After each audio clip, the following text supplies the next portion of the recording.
You think it's time? Oh yeah. Well, let's go then.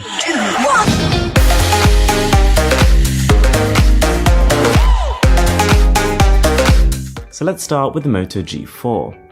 And let's be clear here, ever since Motorola came out with the Moto G, they've been making insane budget smartphones, and the G4 is no exception. So for just under $200, you can actually get yourself a smartphone with Android 6.0, a large, spacious 5.5-inch 1080p screen, which actually looks really good by the way in pretty much all lighting conditions, and a Snapdragon 617. So for those of you who aren't really into your processors, I mean who really is these days, the Snapdragon 617 is close to top of the line. It actually has almost the same compute performance as the best processors on the market, and it's very fluid. I mean, performance is great, the phone absolutely aces gaming, and pretty much everything else you'd want to do on your Android device. It's also got a 16 megapixel camera, which doesn't quite compete with the likes of the Samsung Galaxy S7, the HTC 10, but it's less far off than you probably expected.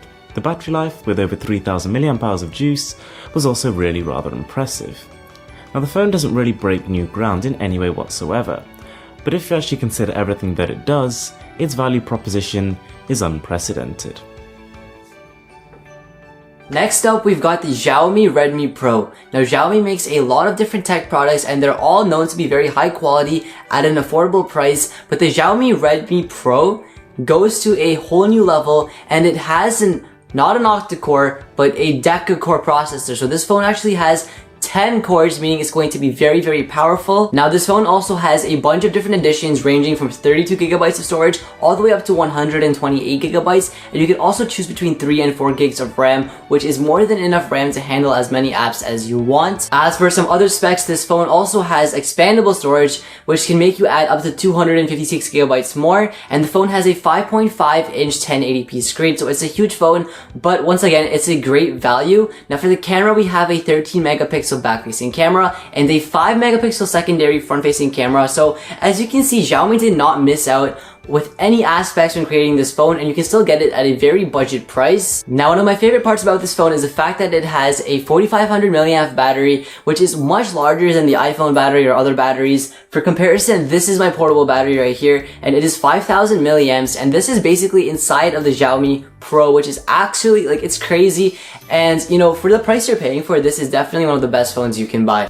So then we have the Vodafone Smart Prime 7. Now this was released by the company Vodafone at pretty much the bottom of the market. It costs £75, or for you US folks, that's just under $100. And for that you also get Android 6.0. You get a 720p 5-inch screen and a Snapdragon 210. Now of course, the Snapdragon processors, the way they work, you have the 2 series at the bottom, then the 4, then the 6, and then the 8. So you'd expect the 2 right down there to be pretty weak, but for some reason the performance actually holds up really nicely. Everything you do on the device is pretty smooth, and it can even handle probably 90% of the games on the market. On paper, the battery life is not going to raise any eyebrows. It seems pretty standard. We've got a capacity of 2540 mAh, but when you actually use it, it is seriously efficient. I actually did a full review of the smartphone about a month ago, and with light usage each day, I could squeeze a week's use out of one charge. That's really impressive. And to top it all off, you've got some great 4G coverage and micro SD card support.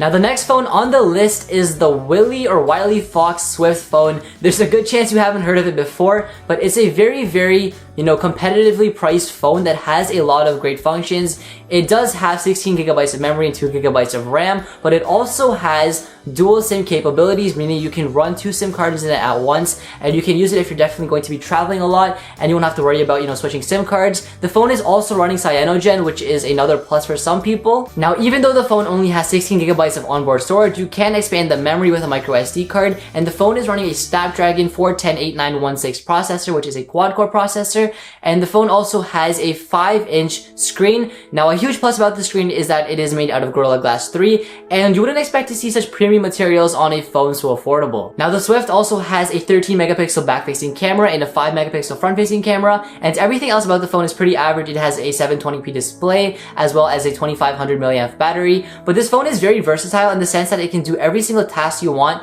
at a great price, and this phone also has a lot of function for what you're paying for it, and it can handle really anything you want it to do, whether it be, traveling and using the phone in different countries, or taking amazing photos, or running a lot of apps. This phone does everything you want it to do. So with the last smartphone on this list, we're going to be jumping forward a little bit. The Lenovo K6 Note is expected to either release towards the end of this year or early next year, anytime up till about March 2017. Now, Lenovo's K Note series has been ridiculously successful. They've boasted really large, vibrant and high-resolution screens, amazing battery life, and rather powerful components, and the K6 Note is going to be no exception. Now, even the K5 Note, which is only released in certain regions right now, already has a 1080p display, a Helio P10 processor, and a great battery, and the so far leaked specs for the K6 Note are looking pretty juicy. We've got Android 6.0, a 1080p display, which, to be honest, I'm perfectly happy with. I think 2K just squeezes battery life unnecessarily, and this is not really intended to be a super ultra flagship device. There should be two variants, one with 3 and one with 4GB of RAM. And as for the processor, we don't actually know, but the only thing we do know is that it's an undisclosed octa-core chip.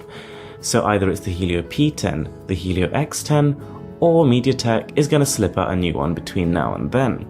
Who knows? But I tell you what really brings the offer to life. The K6 Note is rumoured to not only have a fingerprint sensor, a removable back cover, microSD card support, dual SIM and 4G, but we've also got a stunning 4000 mAh battery, so that could quite easily keep you going for 2 days of heavy usage. So guys, that's pretty much it. I really hope you enjoyed this video. I'm actually trying to go through a whole scheme of collabing with lots of different guys right now. I mean, to be honest, it's a hell of a lot of fun, and you actually meet some really cool people. But if you enjoyed this video, I'd really appreciate it if you subscribe to Xiaomi and myself, and we'll keep you in the loop for the coolest upcoming tech. See you next time.